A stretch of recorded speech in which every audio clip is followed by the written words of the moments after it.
And president. Why? To borrow a phrase from the man himself, what do we have to lose?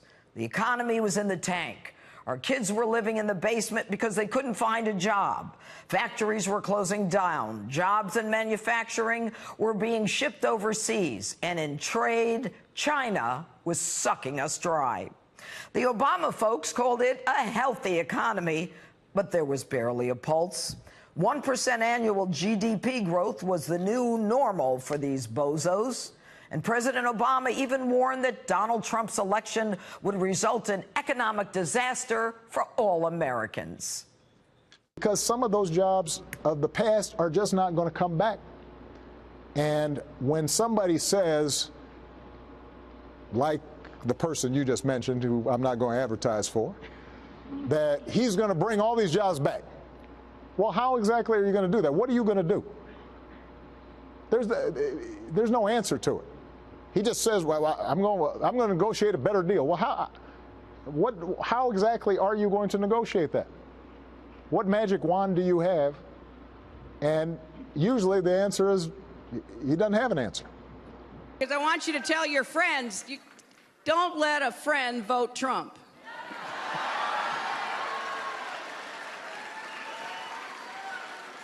So here's the deal. He can't escape the math. Now, you know, math can be kind of inconvenient if it doesn't add up the way you want it to. And economists, left, right, in the middle, all say the same thing, that Trump's policies would throw us into a recession, the last thing we need. He would undermine the growth that we've had since the Great Recession. In the event Donald wins, I have no doubt in my mind the market tanks. His tax plan, in combination with his refusal to reform entitlements and to honestly address spending, would balloon the deficit and the national debt.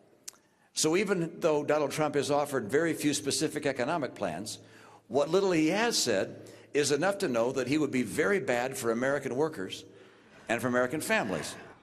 And then there was Paul Krugman, a Nobel Prize-winning economist, writing for the New York Times. Let me say that again. He's a Nobel Prize-winning economy, and here's what he said. The stock market will plummet and never recover from the election of Donald Trump. So we are very probably looking at a global recession with no end in sight. You know, some are so blinded by their hatred of Donald Trump that they forget decades of training in their own field. And as America surges forward with more jobs than people to fill them, with African American and Hispanic unemployment the lowest in history, with millions coming off of food stamps because they want to work, the left, well, they rant and protest and create chaos. They throw people out of restaurants and off television shows. They even go to church and say that God sent them to destroy Donald Trump. The left doesn't care about our economic success. All they want to do is make noise. But it's nothing more than background noise, white noise. The truth? Nobody's paying attention to them. Donald Trump's numbers continue to increase. His popularity just keeps going up. And after he met with Putin and was accused of everything from collusion to treason, an offense, by the way, punishable by death, his numbers continue to go up. When are they going to realize that their yelling and screaming is nothing but a distraction? Nobody cares.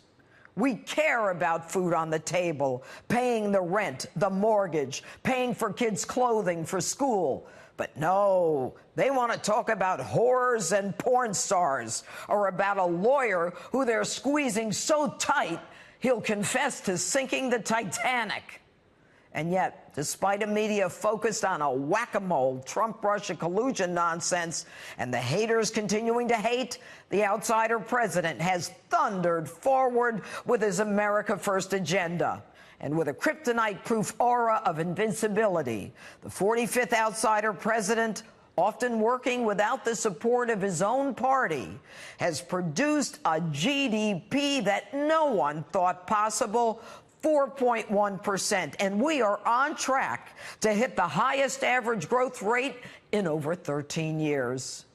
What do you got to say to that, Barack, Hillary, and all you geniuses? We're flying, folks. This is the America Donald Trump had in mind when he asked us, what do you have to lose? And that's my open. Thank you, God bless you, and God bless America.